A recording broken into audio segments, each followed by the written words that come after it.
All right, so I've just made a post talking about the number one reason, especially when networking or doing B2B sales. The number one rule that most people follow is very simple. It is three simple words, and I mentioned it in my video.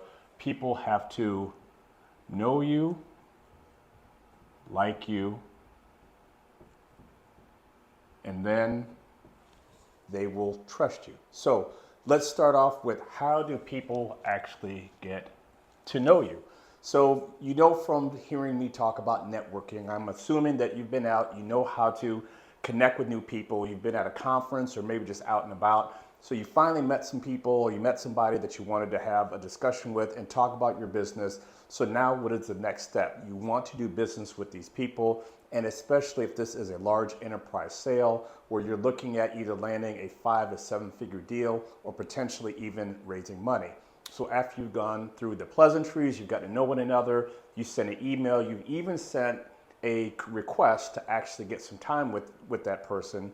One of the things I know for certain is before I invest, or before most people will invest time into whether or not they really want to hear what it is you have to say, even though the first discussion may have gone really, really well, is they want to get to know you as best as possible before they sit down. And so I'm going to walk through some of the things that people are going to do, especially investors, especially B2B clients, before they invest time in speaking with you. So as people want to get to know you, there are several things that they're going to do before you even sit down. So we're going to break those down for you. All right. The first thing they're going to do is introduce our old friend, Mr. Google. Yes, when you meet people and you were asking them to spend time with you, one of the first things they're going to do is they are going to Google you. They are going to look you up and see what is in the public domain. So if you haven't done that, be sure to Google yourself and see what the results are. There might be some things that you may want to have removed.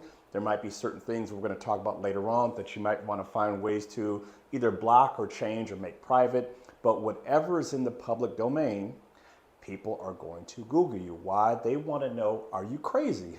They want to know what is out there for this person that I may potentially want to spend time with, but I don't know this person. So I'm just trying to find out as much as I can before I sit down in front of that person. So again, if you haven't done it, Google yourself and find out what is in the public domain, because that is what people are going to see when they Google you, especially when they want to do business with you. They may potentially invest in you. So that is the first step. So after they Google you and they look through all the results, no matter what platform they use to look you up, I can imagine the second thing they're going to come across is, or are,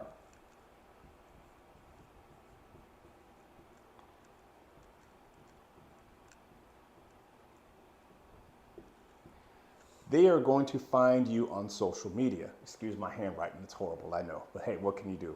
They are going to find you on social media, all right? And that can be a good thing and a bad thing. So let's first talk about when you are networking, you actually have determined a goal on the types of people that you want to meet. So based upon the people that you want to meet, and more than likely if they are investors or if they are doing B2B sales, good chances that they're going to be on one of two platforms, if not both. For my business and this exercise, I'm going to talk about the two that I tend to spend the most time in for business, is that Instagram and LinkedIn. All right. Those are the two places where I know most of the people that I want to do business with, including people like you, are more likely going to find and see and interact with me and see the things that I'm actively engaging with on a day-to-day basis. Particularly on Instagram and also on LinkedIn, you can see the people that they follow, you can see the people you're connected with. There's a ton of information that exists right here that people will look into you before they get across the desk from you, before they meet with you, even virtually or in Zoom, it really doesn't matter. These are two profiles that I'm positive they're going to look up. Depending upon the nature of your business, you might have clients that are over on Facebook or on X or Twitter. I'm still going to call it Twitter, but X, potentially even YouTube, you just don't know. But as you're doing your strategy, and as you're doing your planning, and as you're thinking about where are the B2B clients that I want to attract or the investors that I want to attract or want to find, and where do they spend most of the time? Good chances a lot of them are going to be here, and this is where they are going to look for you as well. But even if that is not the case, your social media profiles are so important. And for these two, you want to make sure that you do a couple things to make sure you stand out as much as possible. Number one, or A, is have a clear picture. Have a clear picture of your face. Maybe you want a logo of your business, whatever the case may be.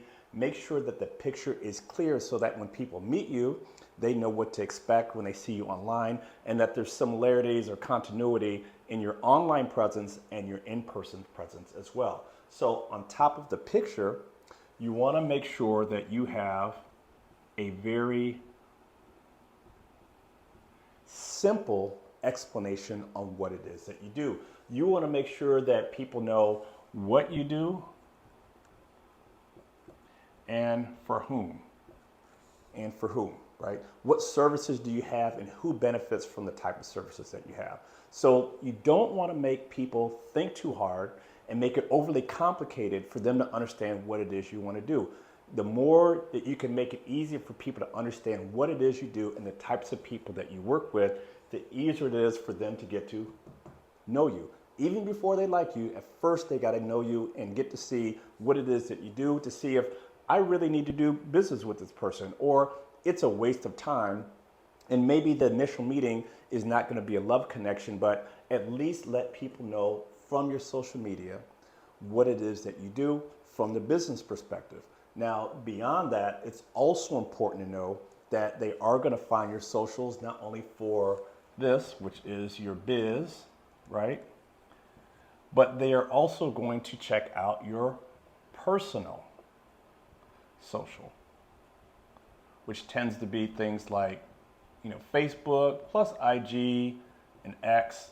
All those things is where you host all your personal information. So that can be a good thing, that could be a bad thing. It just depends upon how you view it and what your perspective is, because the things that are in the public domain can either help you or hurt you, and especially they're private. There might be things in your private profile you may not want to have in the public profile. For example, in the United States right now, this is a very contentious year. This is an election year, and some people feel very strongly about one party or the other. If you want everybody to know your business, that's cool. You may not want some people to know your business because it may prevent people from actually getting to know you even more. So another thing, for example, is you might have pictures of your kids or your family or certain things that you want to keep private. That's no problem at all. Make sure you just are aware that this stuff you may want to make private, so the things in the public domain don't work against you, especially if you're trying to get or allow people to get to know you and see what it is that makes you tick.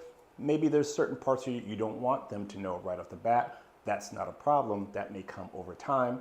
But as people will take things on face value, especially when they're doing their homework on you, especially when people want to invest in you, especially when people are trying to do 5, 6, or 7-figure deals with you. So keep in mind, people are going to Google you. Yes, people are going to find you on social media.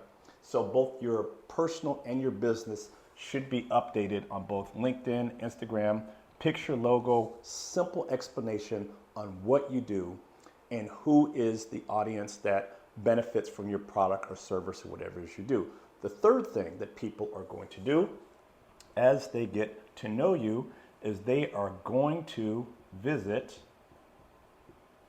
your website. Absolutely. They're going to look up where you are on Google. They're going to find you on social media. And I'd imagine on social media, you probably, and you should, have links to your website, right? And when people do their homework, they're going to click on the links. And when they go to your website, they should see exactly, again, what you do, for whom, and I might even say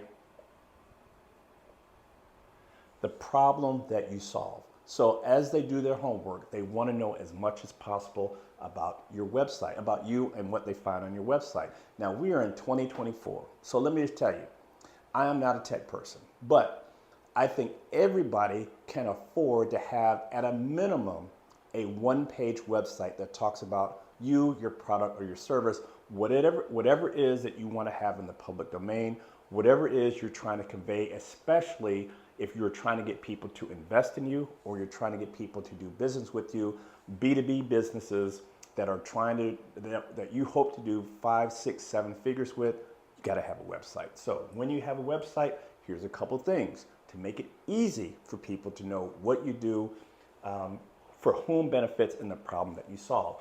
So if it were me, I would have important things like not only what you do, for whom, the problem you solve, you also want to have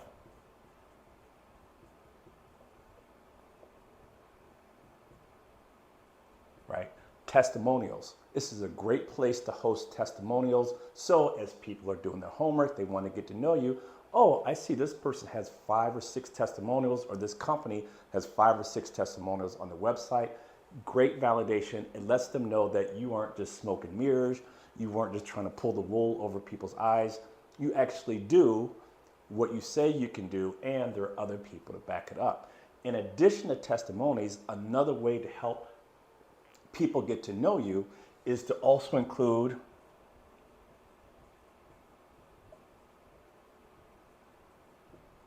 case studies. So if you do have, or your product or service has case studies, I like to make sure I use what I call the PAR format. So if you're a golfer, I am, that's why I came up with the PAR acronym. When you have your case studies and you're putting something on the web, and even when you're talking about it, you want to use the PAR format.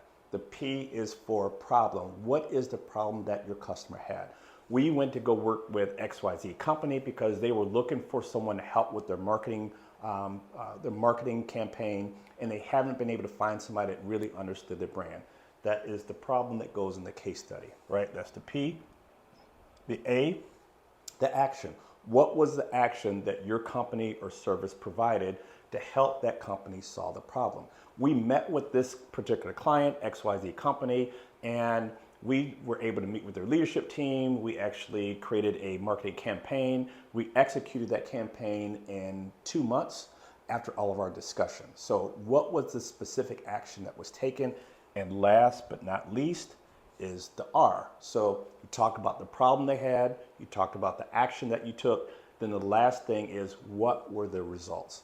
Do not finish and leave off the results, right? So we solved the problem, took us 2 months to get up and running.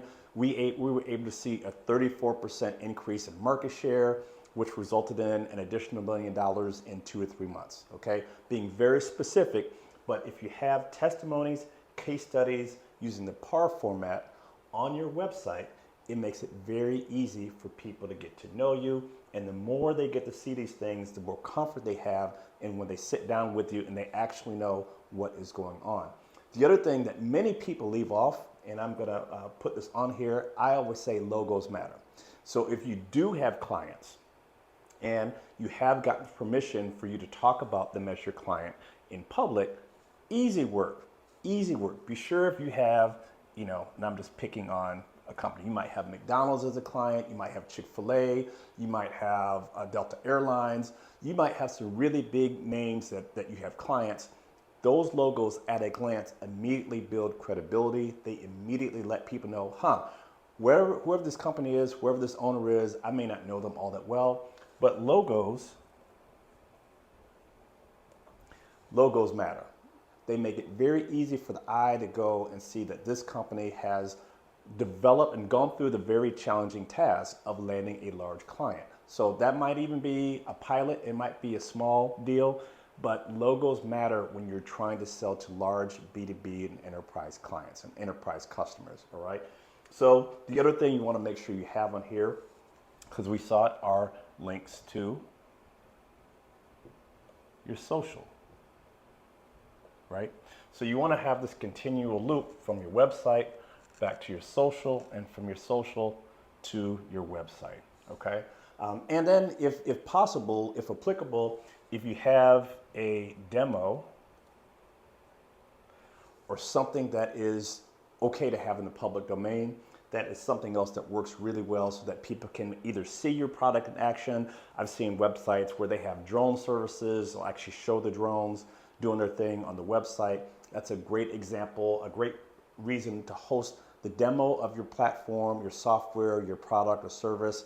And it might even be your team working. It might see if you're out in the public domain and your team is doing big work, have a video of them doing that work. So anything that helps people get to know you, okay? So in B2B business, in investing, trying to get investors, and as you meet people, the first thing they are going to do before they invest time with you, this is a recap, is they are going to do their homework. They want to know as much as possible about you before they sit down. And in fact, I also talk about the importance of you doing your homework when you're getting out to meet with people so that you get to know them as much as possible before you sit across from them. It goes both ways. But I want you to truly understand the higher the value of the ticket, meaning if it's a $5,000, $6,000, $7,000, $50,000, $100,000, $800,000, $1 million deal, the more these things are going to be important, because the more expensive or the more valuable the deal is, the more relationships are going to matter, because the product or service is great, but they want to know who is the product or service tied to. The products don't make themselves. Services don't provide themselves. They are all done by people, and people want to get to know you before they move forward in the next step of the process. So as a quick recap, make sure before and as you are out there networking and getting to know your clients and getting people interested in what it is you have to say for your company or business, you must understand this process. There's only one way to get shortcut, only one way to shortcut this process. And I'll talk about that a little later on. But the know, like, trust process, it is tried and true in various different flavors all around the world. Very simple. People will get to know you when they Google you, when they find out what's going on with you on social media, see who you follow, who you interact with, what your social media, what your social presence looks like, how many followers, your connections you have, who you have in common.